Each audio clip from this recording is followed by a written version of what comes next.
Susah banget cari bensin sekarang, adanya cuma di kilang yang warnanya merah. Tidak!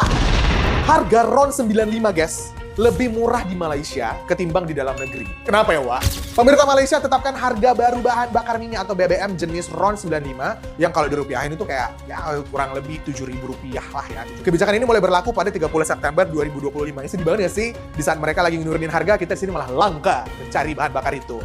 Sekalinya ada, ngantrinya mengular panjang. Kalau di Indonesia nih, harga RON 95 Pertamina itu senilai Rp13.000. Jadi kalau misalnya kita bandingin nih, Wak, harga di Malaysia, harga di Indonesia, selitih. Selitih itu adalah singkatan dari selisih seliter. Selitihnya tadi guys, itu cukup buat beli mie instan, Wak. Dapat 2 lagi, tinggal tambah telur aja di warkop. Kalau beli 5 liter, selisihnya bisa buat beli gas melon. Kalau beli 40 liter, selisihnya bisa buat makan seminggu, Wak. Lumayan banget ya. Ya walaupun versi ekonomi lah ya di warteg gitu ya. Harga udah naik begini, awas aja kalau masih ada yang ketahuan ngoplos. Coba kita lanjut ya urusan dapur nih. Kalau kita ceritanya di dapur nih ya. Kalau di Malaysia nih, gas 12 kilo guys, yang bentuknya kayak gini ya. Itu tuh harganya 90 ribuan. Di Indonesia, gas yang 5,5 nih kayak gini nih, itu harganya 110 ribu guys, gas 5,5 kilo. BBM dan gas emang lebih murah di Malaysia. Tapi untuk urusan musik, Indonesia lebih unggul, guys. Musisi kita nih kayak Hindia, Juicy Lucy, Bernadia, itu ternyata terkenal banget dan disukai sama pendengar Malaysia. Makanya, kalau ada festival musik di sini, di Indonesia, pasti banyak nih orang Malaysia yang datang. Tapi jangan diklaim ya, Wak. Nanti tiba-tiba Juicy Lucy diklaim sama Malaysia. Jangan ya. No. Biarlah kita berdebat soal rendang dan batik saja, oke? Terakhir nih, Wak. Kalau perbandingan gaji anggota DPR dengan anggota parlemen Malaysia, ya, kalian udah tahu lah ya jawabannya. Kok ada tukang bakso? Itu, kabur aku. Emang enak kerja di Malaysia. Faktanya banyak orang Indonesia milih kerja di sini. Padahal jaraknya dekat, budayanya mirip, tapi peluang kerjanya itu beda. Di Malaysia gaji minimum lebih tinggi dan biaya hidup di beberapa kota masih cukup masuk akal. Belum lagi peluang kerja di sektor jasa dan industri yang lebih terbuka. Sementara di Indonesia saingannya jauh lebih ketat karena jumlah penduduknya yang besar. Makanya nggak heran kalau banyak orang Indonesia yang coba cari peluang kerja ke Malaysia. Kamu salah satunya nggak? Tulis komentarmu ya. Kerja di Malaysia tuh rasanya beda banget sama di Indonesia. Gaji minimum di Malaysia mulai dari Rp1.700 sampai dengan Rp2.500. Tapi yang bikin beda, jam kerja jelas, cuti tahunan ada, dan overtime pasti dibayar. Biaya hidup memang lebih tinggi. Tapi kalau pinter ngatur, masih bisa nabung kok. Beda negara, beda aturan. Pentingnya ngerti sebelum berangkat. Ada loh negara yang sering open locker buat para ekspat asal Indonesia, bahkan flightnya cuma 2 jam aja dari Jakarta. Yap, ialah negara tetangga Malaysia. Anyway, kenalin gua Rio, orang Indonesia yang sekarang kerja korporat di Malaysia. So, kenapa sih lo harus pertimbangin Malaysia buat langkah awal karir lo di luar negeri? Pertama, basic gaji ekspat Indonesia di Malaysia itu bisa 3 kali lipat dari UMR Jakarta. Kedua, biaya hidup di Malaysia, terutama di kota besar seperti Kuala Lumpur itu masih relatif terjangkau, bahkan 11-12 dengan Jakarta. Ketiga, lingkungan dan benefit kerja benar-benar manusiawi. Lo bisa punya circle global, asuransi pekerja yang berkualitas, public holiday banyak, hingga work-life balance. Cuman kadang orang-orang tuh bingung, buat kerja ke luar negeri itu harus mulai dari mana dan nyiapin apaan aja. So, lo bisa mulai semuanya bareng Work Abroad by Ruang Guru. Di sini, lo bakal benar-benar diajarin dari gimana caranya bikin CV yang menarik, pelatihan bahasa asing, simulasi wawancara kerja internasional, job matching, hingga pendaftaran perusahaan. Selain itu, ada juga fitur career assessment yang bakal ngebantu lo buat nentuin jalan karir apa yang cocok buat lo. Sampai community yang akan terus ngasih lo informasi terupdate seputar info kerja di luar negeri. Pastiin lo follow IG workabroad.id dan DM adminnya buat tahu banyak seputar info kerja di luar negeri. Karena di sini lo bakal dibantu buat ready to go overseas. Anyway, gue tunggu kalian di Malaysia ya. Negara lain bangun mobil listrik, di Indonesia bangun becak listrik. Di Malaysia, tak terlihat satupun mobil SMK. Dulu Indonesia sudah pernah membangun pabrik pesawat. Harga becak listrik di Indonesia kira-kira berapa? Yo, ndak tahu, kau tanya saya. Biaya hidup tinggi, tapi dapat kerja belum pasti. Banyak yang nanya, Bang, lebih mahal hidup di Malaysia atau Indonesia? Jawabannya Tergantung guys, masing-masing ada kelebihan dan kekurangan. Contohnya sekarang kita bandingin dua orang yang ada di Indonesia dan di Malaysia. Kalau dua orang ini sama-sama beli bahan mentah dan masak sendiri, maka biaya hidup di Indonesia lebih mahal guys. Dari harga daging, harga ayam, harga beras itu lebih murah di Malaysia guys. Yang kedua kita coba bandingin, anggap saja dua orang ini sama-sama nggak masak, dan setiap harinya dua orang ini sama-sama makan di kedai cuy. Dan kalau sama-sama makan di kedai, maka biaya di Malaysia itu lebih mahal guys. Kita bandingin dari harga nasi di Malaysia rata-rata paling murah di 8 ringgit sampai 10 ringgit. Sedangkan nasi di kampung gue itu harganya cuma 7.000 sampai 10.000 rupiah, nggak sampai 5 ringgit cuy. Jadi perbedaannya jauh sekali ketika kita sama-sama makan di kedai. Jadi itu jawaban dari gua. Ada peningkatan penghasilan di rakyat yang tinggal di Johor. Jadi memang dia punya visi misi menciptakan Malaysia lebih canggih, lebih modern, dan lebih kaya raya guys dibandingkan sebelumnya. Hebat nih. Nah teman-teman mungkin di sini banyak yang nyinyir ya Pak, kenaikannya kan cuma tipis dari 199 juta rupiah per kapitanya bakal naik setelah ada investasi Nvidia ini bisa jadi 216 juta rupiah per kapita. Ya naiknya nggak banyak, cuma sekitar 16 juta, 17 juta rupiah lah. Artinya nggak nyampe 10% lah kenaikannya. Artinya pendapatan rakyat Malaysia di Johor ya khususnya jadi 216 juta rupiah per tahunnya per kepala. Tapi lu pernah bertanya-tanya nggak sih? Indonesia berapa pendapatan per kapitanya? Ternyata GDP per kapita Indonesia itu cuma 70-an juta guys setahun.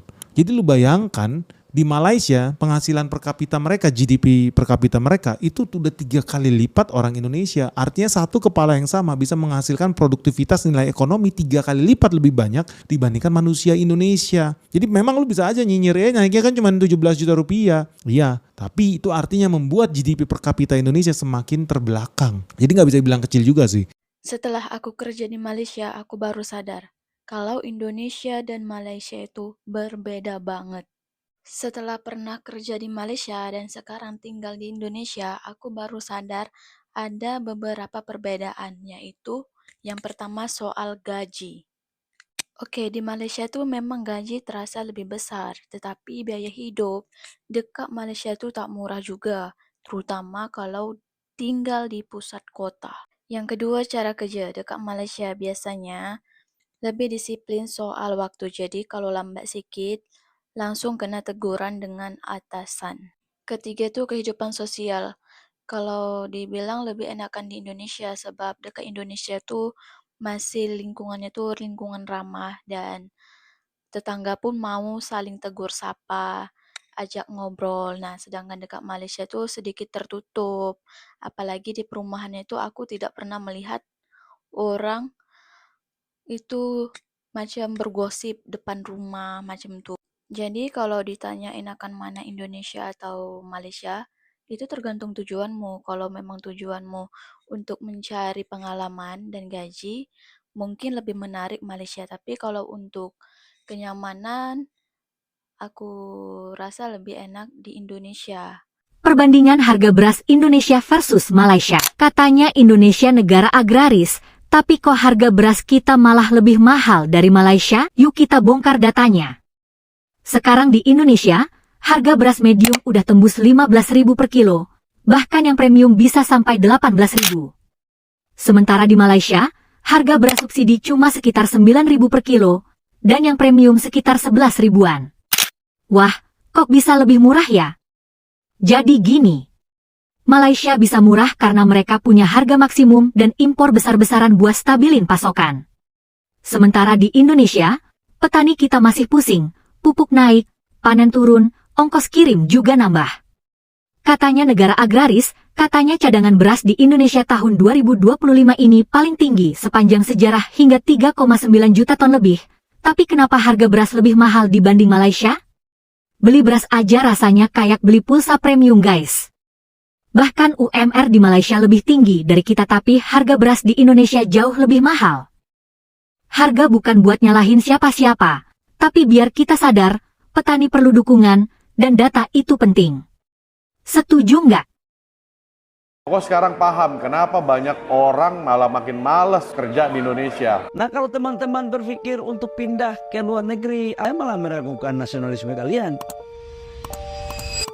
Menurut menurut Koko, Indonesia ini emang nggak lagi baik-baik aja. Sekarang nyari kerja udah makin susah. Banyak efisiensi di sono-sini, baik itu BUMN sampai perusahaan-perusahaan swasta. Banyak investor juga yang tarik uangnya dari Indonesia. Akhirnya ini semua berujung ke pengurangan tenaga kerja, pengurangan anggaran, makin sedikit anggaran-anggaran yang turun, tapi kabinet kita semakin gemuk. Nah, korupsi makin banyak, sedangkan hukum kita tumpul ke atas, tajam ke bawah. Pokoknya sekarang paham kenapa banyak orang malah makin males kerja di Indonesia. Buat Bapak Presiden dan Bapak Ibu Menteri, semua pejabat Indonesia, tolong Pak, tolong Bu, jangan sampai kita nanti tambah kehilangan banyak orang, terutama generasi-generasi muda, generasi-generasi emas yang merupakan penerus Indonesia. Kira-kira lu punya pesan gak, Bor, buat pemerintah kita? Jangan lupa tulis di kolom komentar. Dan mudah-mudahan semua pesan kita ini bisa dilihat dan didengar oleh pemerintah dan juga Tuhan. Amin. Jangan lupa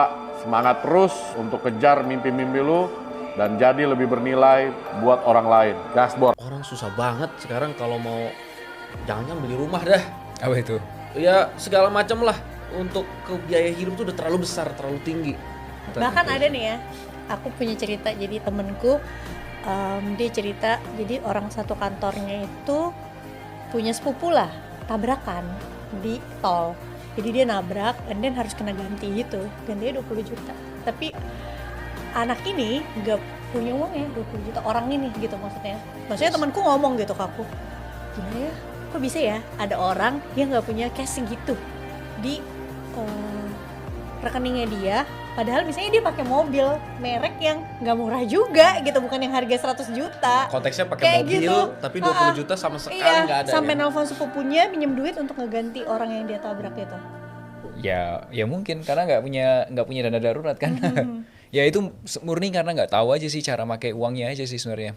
Indonesia kaya, Indonesia akan bangkit. Dan Indonesia akan mampu memperkuat semua kekuatan di Republik Indonesia ini.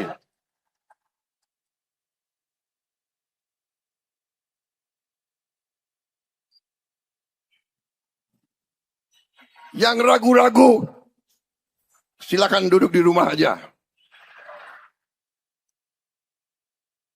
Yang merasa Indonesia suram, silakan kalau mau cari negara lain. Silakan, tidak ada yang melarang. Kalau di Indonesia, mohonlah, mari kita bersatu, mari kita gotong royong, mari kita kerjasama. Yang kuat, bantu yang lemah. Yang lemah, kerjasama yang baik. Insya Allah, kita akan bangkit, saudara-saudara. Anwar Ibrahim nomor 1 dunia, nomor 1 Malaysia. Jangan dosa remeh nama kita punya presiden. Kita sokong dia macam itu baru betul.